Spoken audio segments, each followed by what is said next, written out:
નમસ્કાર વિદ્યાર્થી મિત્રો, કેમ છો? મજામાં ને? હું છું તરુણ કુમાર અને આપનું હાર્દિક સ્વાગત છે આપણી યુટ્યુબ ચેનલ સાયન્સ ટીવી ગુજરાતીમાં। દોસ્તો, કેવી રહી બોર્ડની પરીક્ષા? ખૂબ જ સારું એવું પેપર આપ્યું હશે। આજે હતું ગુજરાતીનું પેપર।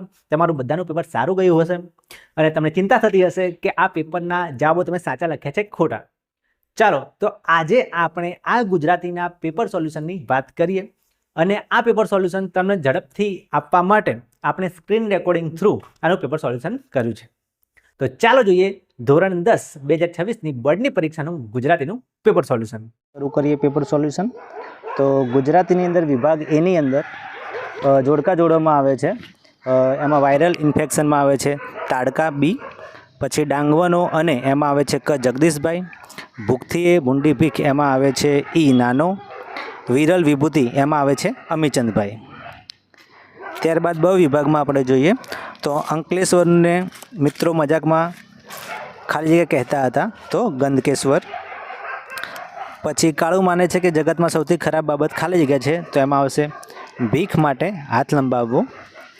ચોપડાની ઇન્દ્રજાળ પાઠ લેખકના ખાલી જગ્યા પુસ્તકમાંથી લેવામાં આવ્યો છે તો એમાં આવશે બાનો ભીખું।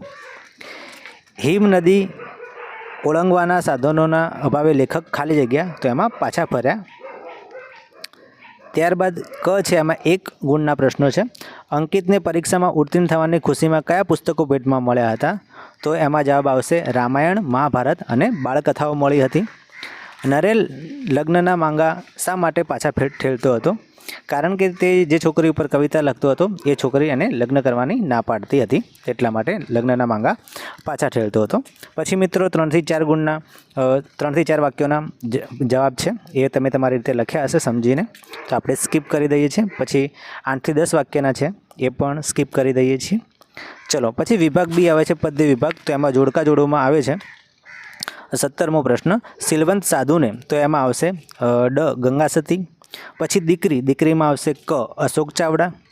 પછી વતનની વિદાય થતાં એમાં આવશે ઈ જયંત પાઠક। બોલીએ ના કંઈ એમાં આવશે બ રાજેન્દ્ર શાહ। ચલો પછી બ ઉપર જઈએ, ખાલી જગ્યા પૂરો।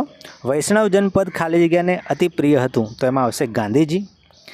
પછી 22મો પ્રશ્ન છે, હું એવો ગુજરાતી કાવ્યમાં ખાલી જગ્યા નદીનો ઉલ્લેખ છે તો એમાં આવશે નર્મદા। 23મો પ્રશ્ન, જો હૃદયની આગ વધી ગની તો ખુદ ખાલી જગ્યા કૃપા કરી તો એમાં આવશે ઈશ્વરે। પછી 24મો પ્રશ્ન છે, હાઈકુ ખાલી જગ્યા અક્ષરની કવિતા છે તો એમાં આવશે 17। ક ઉપર આવીએ તો દીકરીના માથે હાથ ફેરવવો અને દીકરી હાથ દે એમાં શું ફરક છે? તો દીકરીના માથે હાથ ફેરવવો એનો મતલબ થાય છે સહારો અને દીકરી હાથ દે એનો મતલબ થાય છે સહાનુભૂતિ। પછીનો પ્રશ્ન છે, ગંગા સતીના મતે તુરિયાનો તાગ જાગી જવું એટલે શું? તો એનો અર્થ થાય છે સમજણ શક્તિનો ઉદય થવો। પછી મિત્રો 3 ને 4 વાક્યના ઉત્તર છે એ આપણે સ્કીપ કરી દઈએ છીએ, તમે લખ્યા હશે કોઈ પણ 2। પછી 8 થી 10 વાક્યોના પણ ઉત્તર છે લાંબા, એ પણ આપણે સ્કીપ કરી દઈએ છીએ। હવે વ્યાકરણ વિભાગમાં આવીએ છીએ આપણે વિભાગ સીની અંદર, તો તમે જુઓ કે જોડણી આવે છે કુતૂહલ, તો એમાં વચ્ચેવાળું કુતૂહલ આવશે, બરાબર। ઉજાણી, તો એમાં પહેલું જે ઉજાણી છે એ આવશે। પછી 34મો પ્રશ્ન છે, વાગબાણ શબ્દની સાચી સંધિ છોડો તો એમાં આવશે વાક વત્તા બાણ, 3જા નંબરનો જે ઓપ્શન છે એ આવશે। ત્યારબાદ 35મો પ્રશ્ન છે, ચાતુર્માસ શબ્દનો સમાસ ઓળખાવો તો એમાં આવશે દ્વિગુ સમાસ। પછી 36મો પ્રશ્ન છે, નીચે આપેલ બંને શબ્દોના જોડણી ભેદે થતા અર્થ ભેદ જણાવો તો ઉપહારનો મતલબ થશે ભેટ આપવી, ઉપાહાર એનો મતલબ થશે નાસ્તો। ચલો હવે 37મો પ્રશ્ન છે, સીતાજી માટે વિલાપ કરતા રામને જોઈ ડુંગરો પણ રડી ઉઠ્યા, કાવ્યમાંના અલંકારનો પ્રકાર જણાવો તો એમાં આવશે સજીવારોપણ અલંકાર। પછી 38મો પ્રશ્ન છે, નવલિકા શબ્દમાં કયો પ્રત્યય રહેલો છે તે જણાવો તો એમાં આવશે પર પ્રત્યય। ચલો 39મો પ્રશ્ન છે, નીચેના શબ્દોના સમાનાર્થી શબ્દો શોધીને લખો તો એમાં હારનો સમાનાર્થી શબ્દ થશે હાર એટલે કતાર। પછી છે મસાણ એટલે કે સ્મશાન। 40મો પ્રશ્ન છે, હેત સંજ્ઞાનો આપેલ વિકલ્પોમાંથી સાચો પ્રકાર શોધીને લખો તો એમાં આવશે હેત એટલે ભાવવાચક સંજ્ઞા, હેત છે ભાવ છે એટલે। ચલો 41મો પ્રશ્ન છે, રૂઢિપ્રયોગનો અર્થ જણાવો નવ નેજા પડવા, તો એનો મતલબ થાય છે મોટી આફત આવી પડવી. એનો રૂઢિપ્રયોગનો અર્થ તમે તમારી ભાષામાં પણ લખી શકો છો, પણ અર્થ આવો થાય છે. નીચે આપેલ કહેવતનો અર્થ જણાવો. નહીં ઘરના કે નહીં ઘાટના, તો આનો પણ તમે તમારી રીતે લખી શકો છો. અહીંયા આપણે એવો અર્થ લખ્યો છે કે બંને બાજુ કોઈ વ્યક્તિ લાભ લેવા જાય તો પછી એ બંનેમાંથી એક પણ લાભ લઈ શકતો નથી.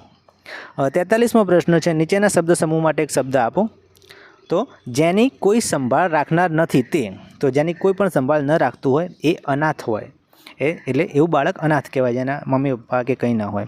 44મો પ્રશ્ન છે, નીચેના શબ્દ માટે વિરોધી શબ્દ લખો. તો એમાં આવશે સાહસનું થશે દુસ્સાહસ. 45મો પ્રશ્ન છે, નીચેના વાક્યને કર્મણીમાં ફેરવો. પોલીસે ચોરને પકડ્યો, તો એનું થશે પોલીસથી ચોર પકડાયો. 46મો પ્રશ્ન છે, નીચેના તળપદા શબ્દનું શિષ્ટ રૂપ લખો.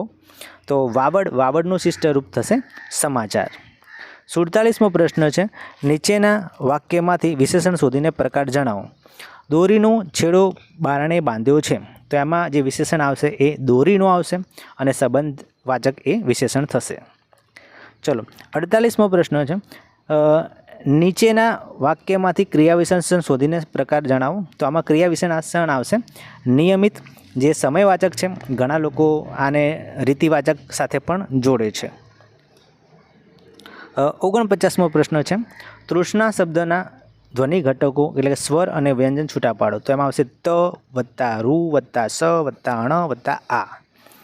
50મો પ્રશ્ન છે, નીચેના કર્તરી વાક્યનું પ્રેરક વાક્યમાં રૂપાંતર કરો. એ સાંજે અમે બધા બહુ હસ્યા. તો એનું આ રીતે કરી શકાય કે એ સાંજે એમણે અમને ખૂબ હસાવ્યા, અથવા અહીંયા કોઈ આગળ નામ પણ લખી શકો છો કે કોઈ ભાઈએ એ સાંજે અમને ખૂબ હસાવ્યા, તો પણ સાચું છે. 41મો પ્રશ્ન, નીચેની પંક્તિમાં રહેલો છંદ ઓળખાવો. છૂટી છૂટી સહન ન થતાં મત પાછા મળે છે, તો અહીંયા મંદાક્રાંતા છંદ આવશે. 42મો પ્રશ્ન છે, એક ચરણમાં 15 માત્રા ધરાવતો હોય છે. સળંગ પંક્તિમાં જો 2 ચરણ હોય તો કુલ 30 માત્રા થાય છે. તે છંદનું નામ જણાવો. તો એ છે ચોપાઈ. પછી મિત્રો ડી વિભાગના મોટા પ્રશ્નો છે, એ પણ તમે લખ્યા હશે તમારી રીતે, બરાબર. એમાં જુદા જુદા આપણે જવાબો લખી શકીએ છીએ, પણ કોઈ પણ જવાબ ખોટો નથી, બધા સાચા જ હશે. પછી એક આ 55મો પ્રશ્ન છે, એક તમને ગદ્યખંડ આપેલો છે, અને તમારે સંક્ષિપ્ત રૂપમાં ત્રીજા ભાગમાં કરવાનો છે. એનું શીર્ષક આવું આપી શકાય, જીવનનો સાચો પૂજારી. ઓકે, પછી નિબંધ છે તે પણ તમે લખ્યો હશે. તો આશા છે કે તમે આ પેપર ખૂબ જ સારું એવું આપ્યું હશે. હવે એક દિવસ રહીને પરમ દિવસે વિજ્ઞાનનું પેપર છે, તો વિજ્ઞાનના પેપર માટે તમને બધાને best of luck. Thank you.